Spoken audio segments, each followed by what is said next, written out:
The man stood motionless in the dim light, his grotesque, blood-splattered body a twisted reflection of what had once been human. His hollow, vacant eyes pierced through me as the thick scent of iron hung in the air. I froze, every instinct in me screaming to run, but I was trapped between him and the door. As he stepped closer, the glint of something metallic, a jagged knife, caught the light, and I realized there was no escaping this. His mouth curled into a sinister smile, revealing teeth smeared with blood.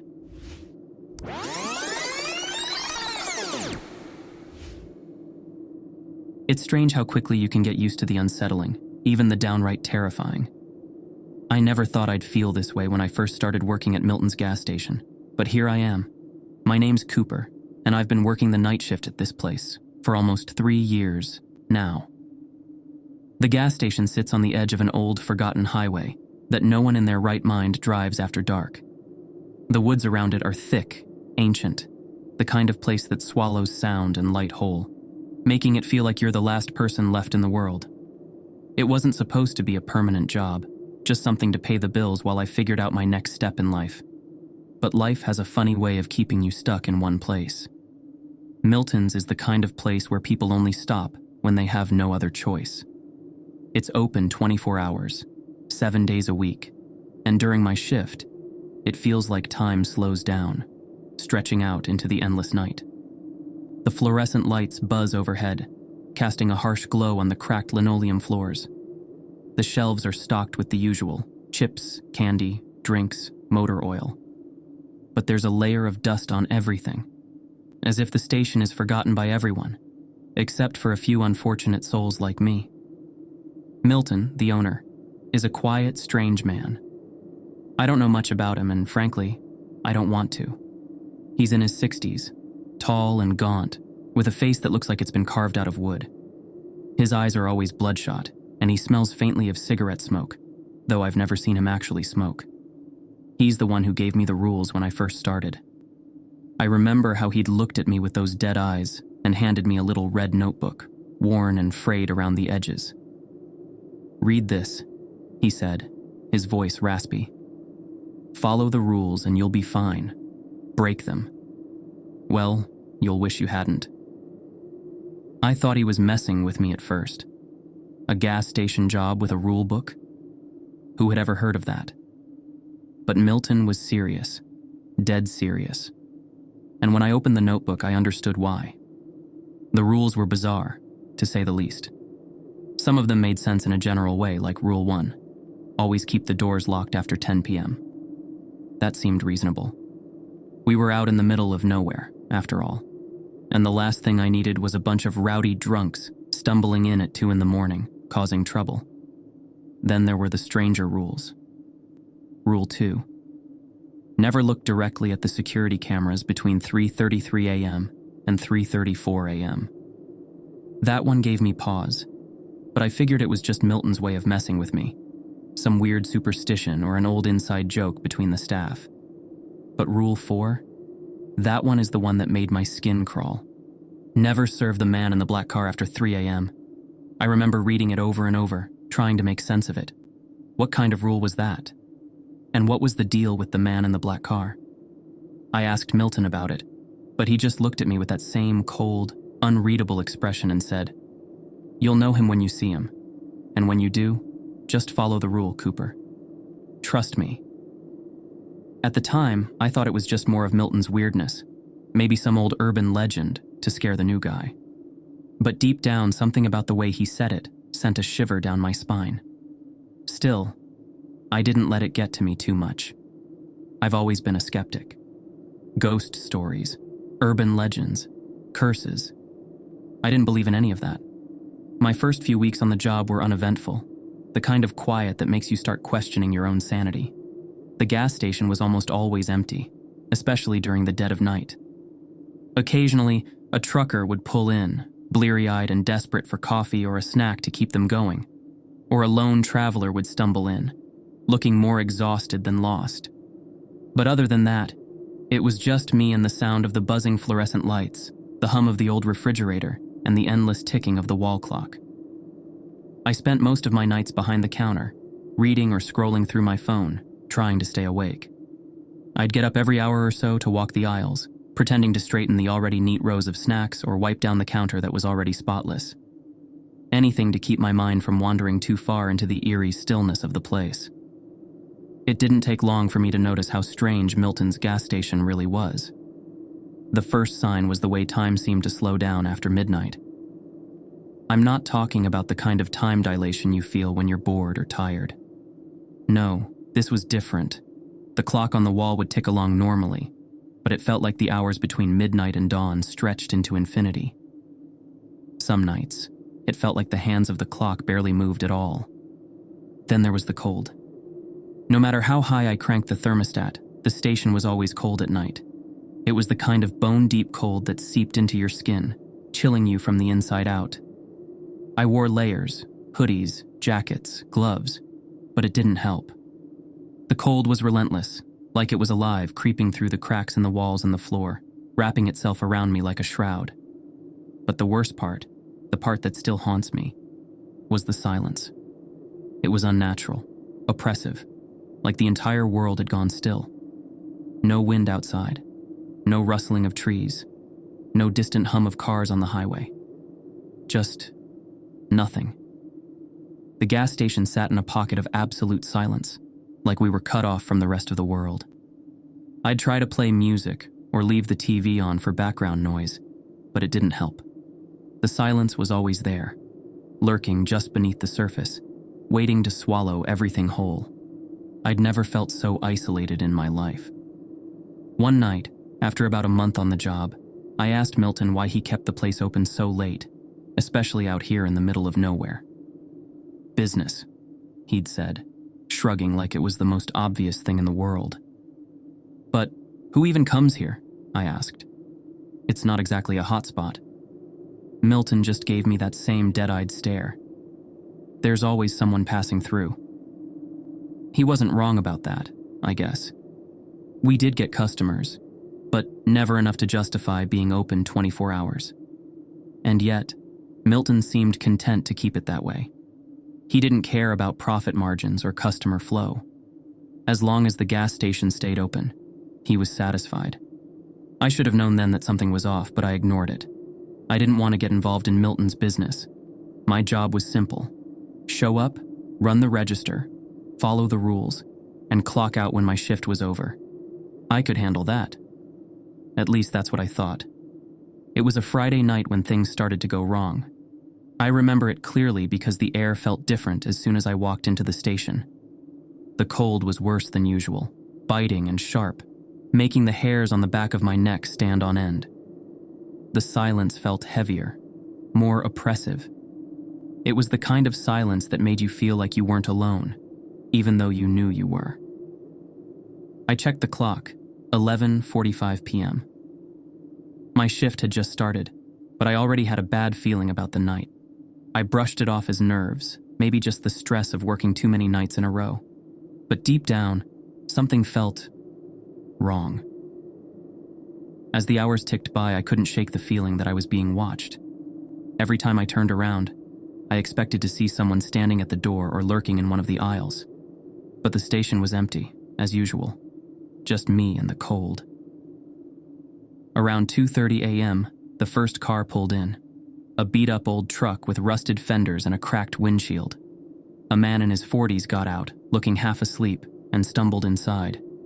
He bought a pack of cigarettes and a coffee, mumbled a half-hearted thanks, and left without another word. I watched as his taillights disappeared down the road, swallowed by the fog that was starting to creep in from the woods.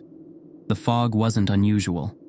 This stretch of highway was known for it, especially during the cooler months. But tonight, it felt different. Thicker, darker, like it was alive, curling and twisting around the gas pumps, creeping closer to the station. I glanced at the clock. 2:45 a.m.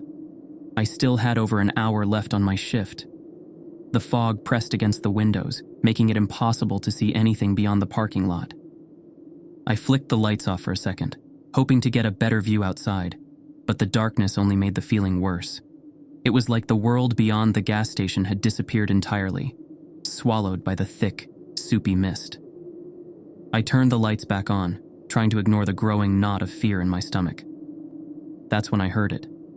The faint rumble of an engine, barely audible through the dense fog. My heart skipped a beat, and I strained to see through the windows. At first, there was nothing, just the swirling mist, thick and impenetrable. But then, slowly, a pair of headlights emerged, cutting through the fog like two sharp eyes in the darkness. A car, and not just any car. A sleek, black sedan, its polished surface gleaming even in the dim light of the station. My blood ran cold. The black car sat at pump 6, its engine idling in the fog that had thickened to an almost solid wall.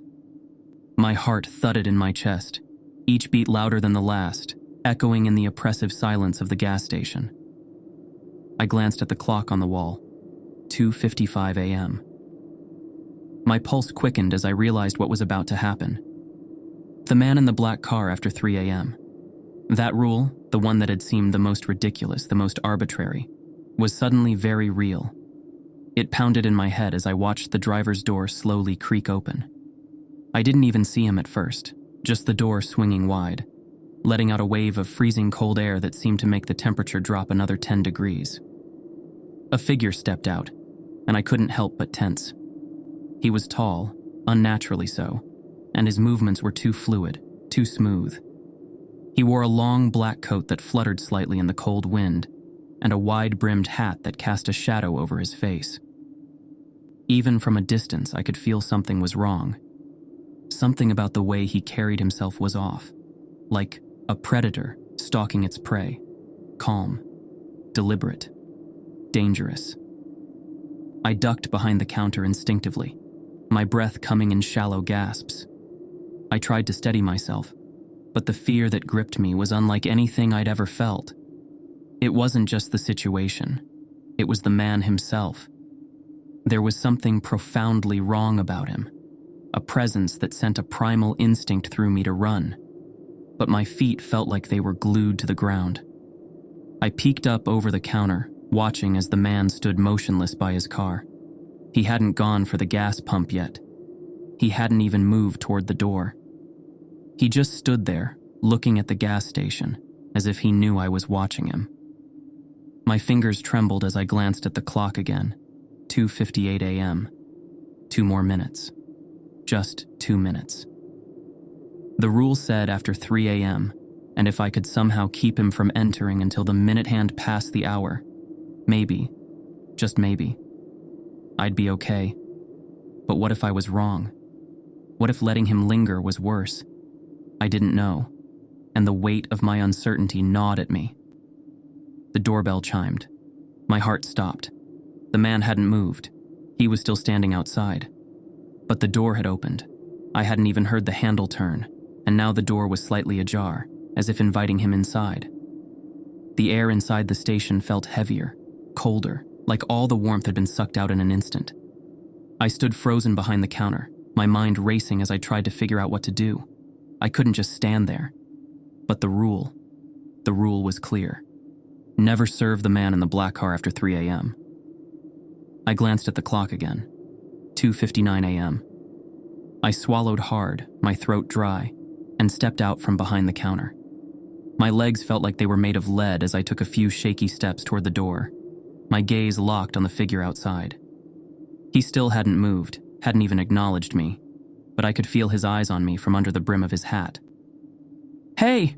I called out, my voice shaky and thin in the empty station. We're closing soon. You need to hurry up if you need something." The man didn't respond. He stood there, completely still, like a statue carved out of shadow and fog. My heart pounded harder, the silence between us stretching impossibly long, broken only by the soft hum of the fluorescent lights. "Do you hear me?" I asked, louder this time, hoping, praying, that he would leave, that he would just get back in his car and drive away. Nothing. 2:59 a.m. The second hand on the clock ticked toward the top, closer and closer. Just a few more seconds. I took a step closer to the door, my hand hovering over the handle, unsure of whether I should shut it or leave it open. Every instinct told me to lock it, lock the door and hide, but I couldn't bring myself to do it. The man's presence seemed to fill the air, making it hard to breathe, as though the very space around him warped with his existence. The clock ticked over to 3 a.m. Time seemed to slow, stretching out, the seconds turning into minutes, the minutes into eternity. I watched the man, waiting for him to move, waiting for something to happen, but he just stood there, unmoving, like the clock striking 3 had no meaning to him. But I knew it did. I turned to go back behind the counter, but as I did, I heard it. A soft scraping sound, like something dragging along the pavement. I froze, my back turned to the door, every muscle in my body tense. Slowly, so slowly, I turned my head to look. The man had moved. His head was tilted now, cocked at a strange angle, almost as if he were curious. The brim of his hat still obscured most of his face, but I could see the faintest hint of his mouth, a pale, thin line that stretched into a smile. It wasn't a friendly smile. It wasn't even human. His hand, long and skeletal, reached for the door. I bolted. I ran behind the counter, heart pounding, hands trembling as I fumbled with the key to the locked storage room in the back. The room was small, filled with old cleaning supplies and boxes of junk Milton never got around to throwing out, but it had a lock. I slammed the door behind me, locking it with shaking fingers as I pressed my back against it, trying to calm my breathing. Through the thin walls, I could hear the doorbell chime again. He was inside. I pressed my hand over my mouth to stifle the panicked breaths that came in ragged bursts. The silence was thick, broken only by the soft, rustling sound of his footsteps. Slow, deliberate, like he was in no hurry to find me. I could hear him moving through the aisles, the soft scrape of shoes against the linoleum floor as he made his way through the gas station. I squeezed my eyes shut, wishing I could just disappear. Wishing I'd never taken this job, wishing I'd never read that damn notebook. I heard a soft knock on the storage room door.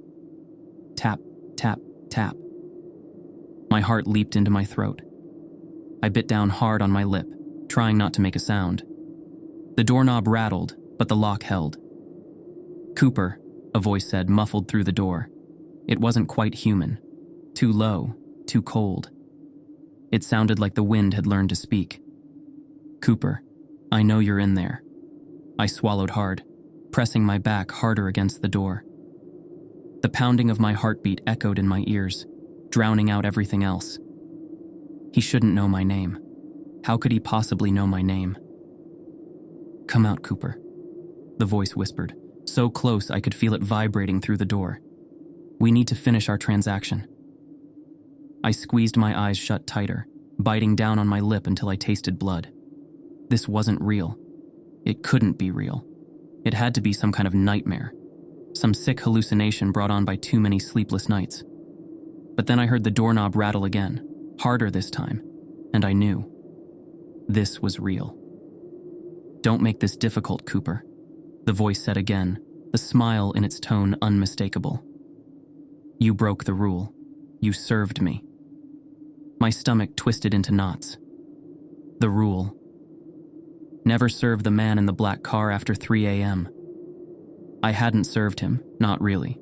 But maybe just talking to him was enough. Maybe opening the door had been the mistake. The notebook hadn't been clear. It had only said to avoid serving him. I hadn't realized how easy it was to cross that line.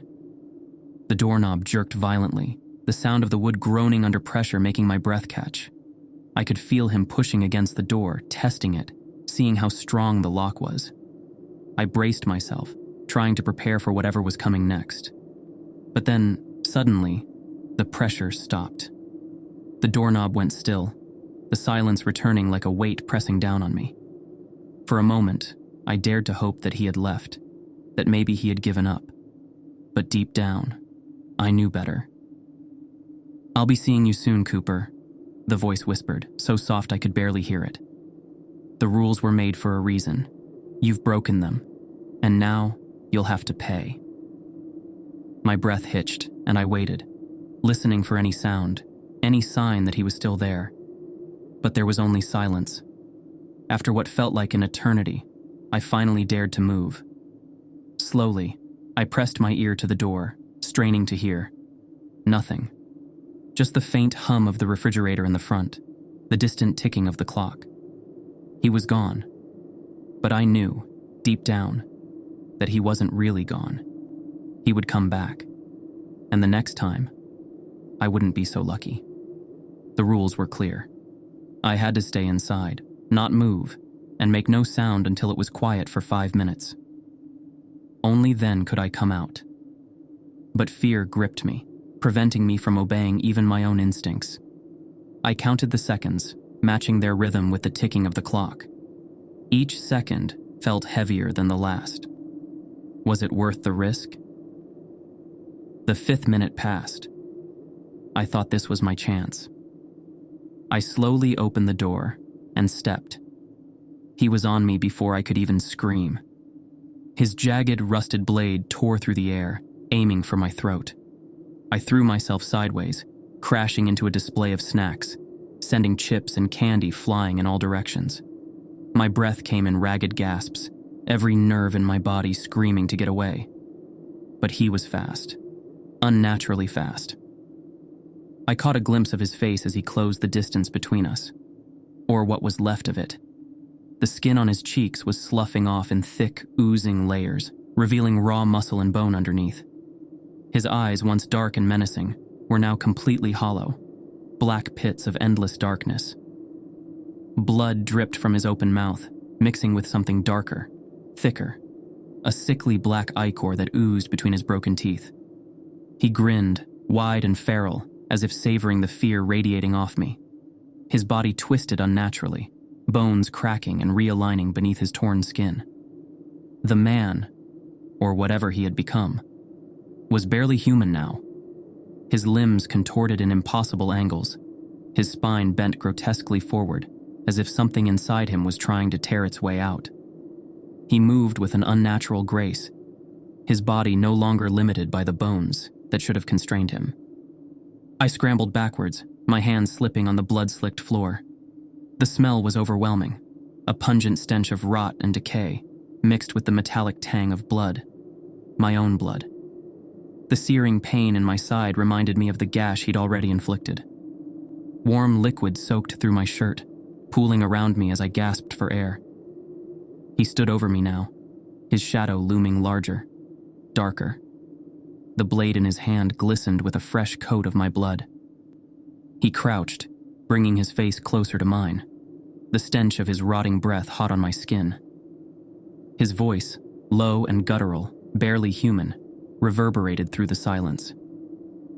"Shouldn't have broken the rule," he rasped, his smile widening as a thick string of dark drool slid from his mouth. His other hand, twisted and claw-like, reached towards my face, fingers bending in unnatural ways, nails sharp like knives. In that moment, I noticed the grotesque details of his body. His skin stretched too tight over his bones, ripped in places to reveal the gleaming sinew and raw muscle beneath. His chest moved with shallow, labored breaths, and beneath the skin, something slithered. Something alive, writhing just below the surface, as though 1,000 maggots squirmed beneath his flesh. I screamed, more out of terror than pain, as he plunged the blade down, aiming for my throat. I rolled just in time, the knife embedding itself into the floor with a sickening thud, inches from my neck. His frustration showed as he snarled, jerking the blade free, readying for another strike. My vision blurred from the blood loss, and I could barely focus. My fingers fumbled over broken glass from the shattered display, searching for anything, to defend myself. My hand closed around a shard, sharp enough to cut. I had one chance. With the last of my strength, I slashed upward, the jagged glass catching him across the face. There was no scream, just a deep, guttural gurgle as his head jerked back, black blood pouring from the wound. But it didn't stop him. His flesh peeled away under the strike, revealing not bone, but something far worse. Tendrils, slimy, wriggling things, pushed through the tear in his face, twitching and squirming as they emerged from beneath his skin. He looked down at me, his body now convulsing in spasms, but still, he advanced. I knew in that moment there was no stopping him. This wasn't just a man. It was something far darker.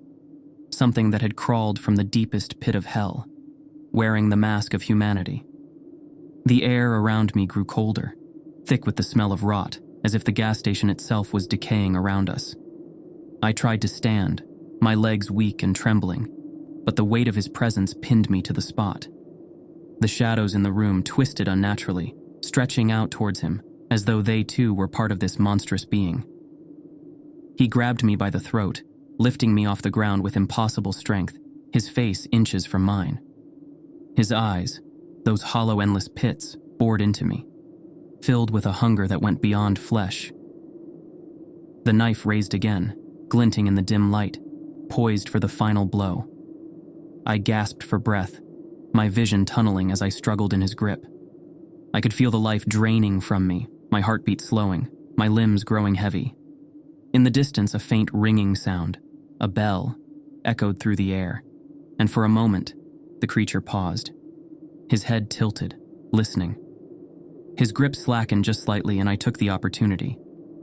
With one last burst of energy, I wrenched myself free, falling to the floor with a heavy thud. I crawled, desperate and terrified, towards the exit. He stood there, watching me, his twisted smile never faltering. I made it to the door, my body trembling, barely able to stand.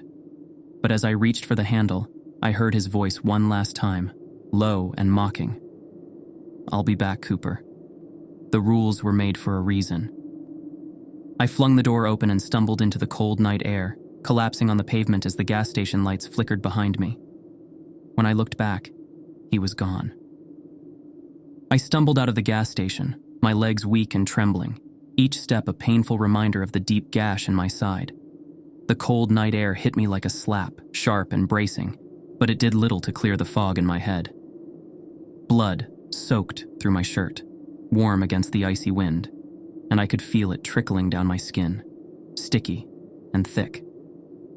I collapsed onto the pavement, my breath ragged, the world spinning around me. For a moment, everything was silent except for my own labored breathing.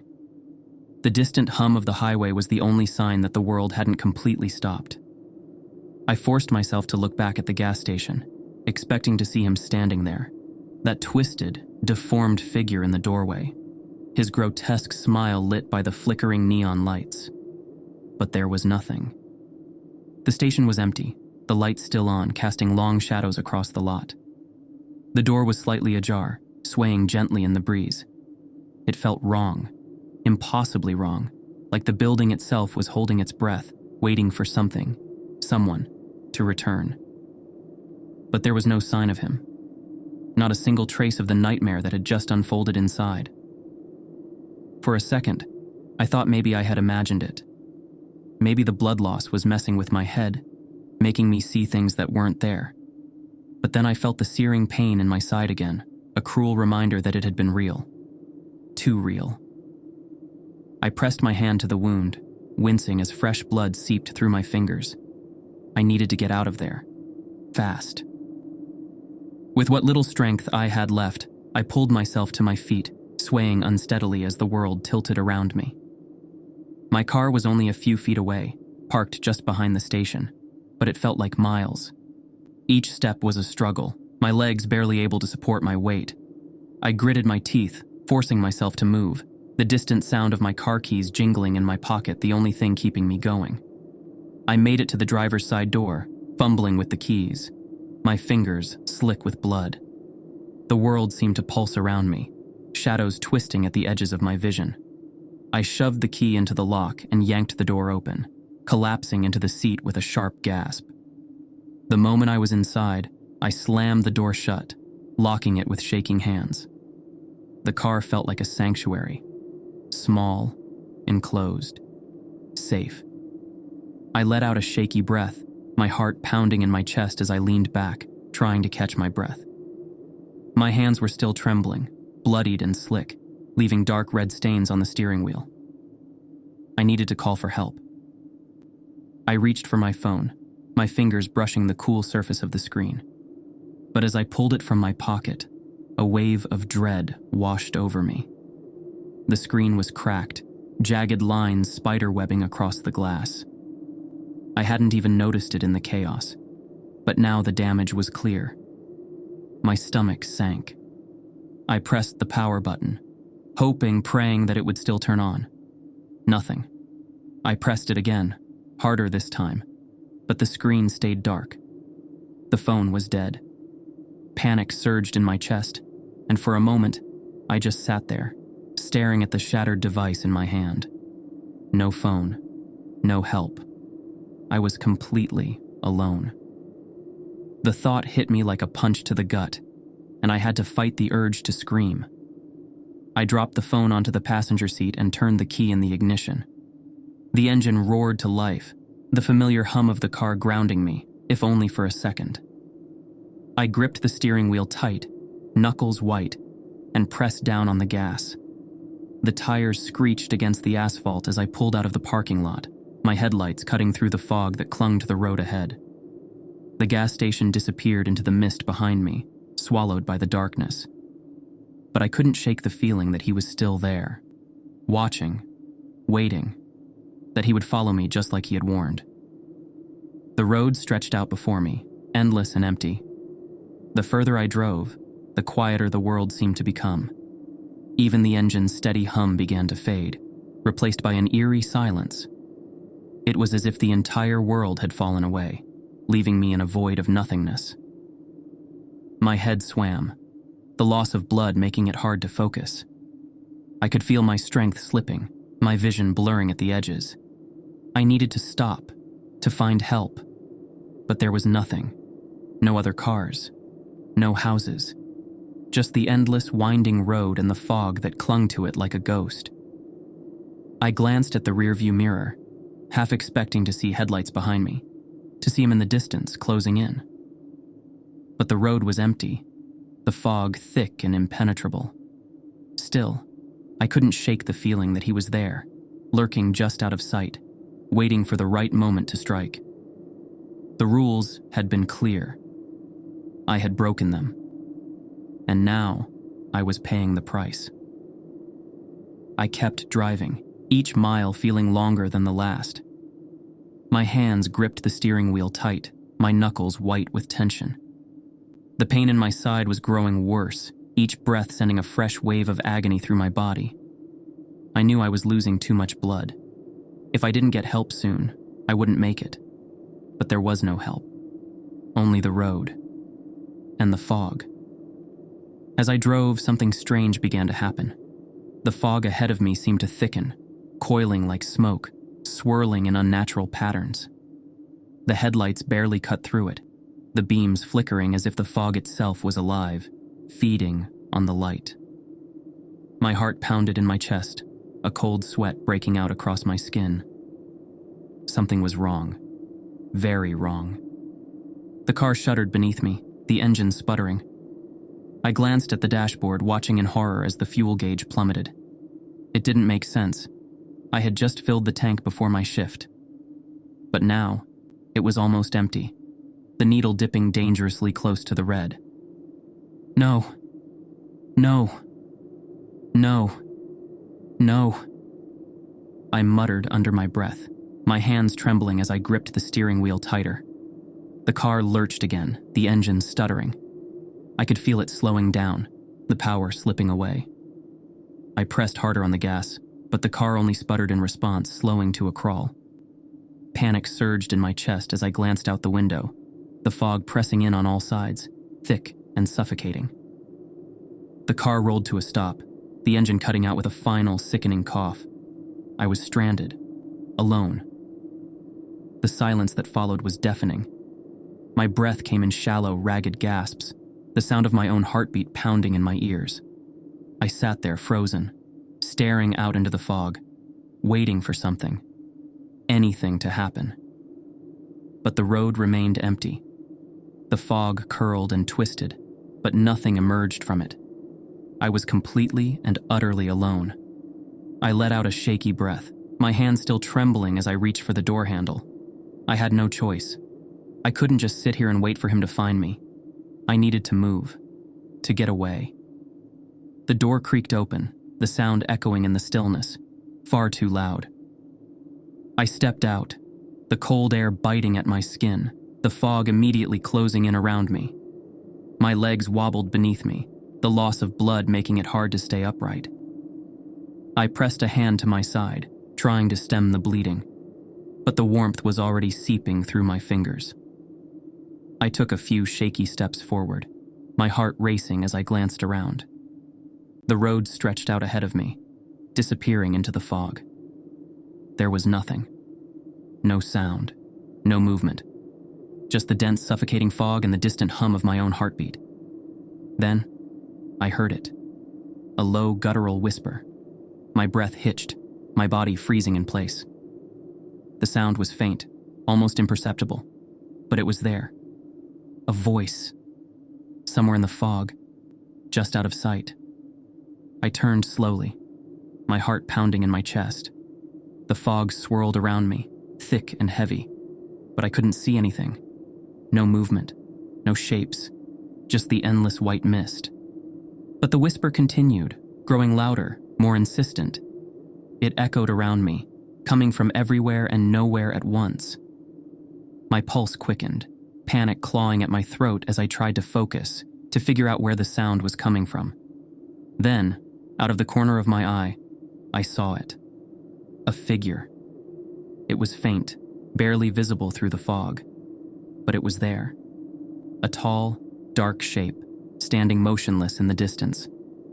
My blood ran cold as I squinted, trying to make it out. The fog shifted and parted around it, revealing just enough for me to see its outline. And then, it moved. My heart stopped. The figure took a slow, deliberate step towards me, its movement smooth and unnatural. I stumbled backwards, my legs giving out beneath me as I fell to the pavement. The pain in my side flared, but I barely registered it. All I could focus on was the figure, drawing closer with each passing second. It was him, the man from the gas station, the twisted, inhuman thing that had chased me through the aisles, that had slashed me open and left me to bleed. He was back, and this time, I knew he wouldn't stop until I was dead. I tried to move, to drag myself to my feet, but my body wouldn't obey. I was too weak, too tired. I could feel the blood pooling beneath me, warm and slick, my vision blurring at the edges. The fog swirled around us, thick and oppressive, trapping me in place. He was getting closer now, his movements slow and methodical, like a predator stalking its prey. His face, twisted and grotesque, was hidden in the shadows, but I could still see those hollow, empty eyes. I let out a choked sob, my chest tightening as he stopped just a few feet away. "You broke the rules, Cooper." His voice was low, guttural, like nails scraping against stone. "Now you have to pay the price." I could feel the world slipping away from me, darkness closing in at the edges of my vision, but I couldn't look away. I couldn't move. I was trapped, paralyzed by fear and pain, my body too weak to fight back. He crouched down, his face inches from mine, his breath hot and rancid against my skin. "Don't worry," he whispered, his voice cold and mocking. "It'll be over soon." And then everything went black. I woke up hours later, the cold ground beneath me, my body trembling. The fog was gone, the road empty once more. The pain in my side was dull now, a distant throb that barely registered. I was alive, but I knew, deep down, that it wasn't over.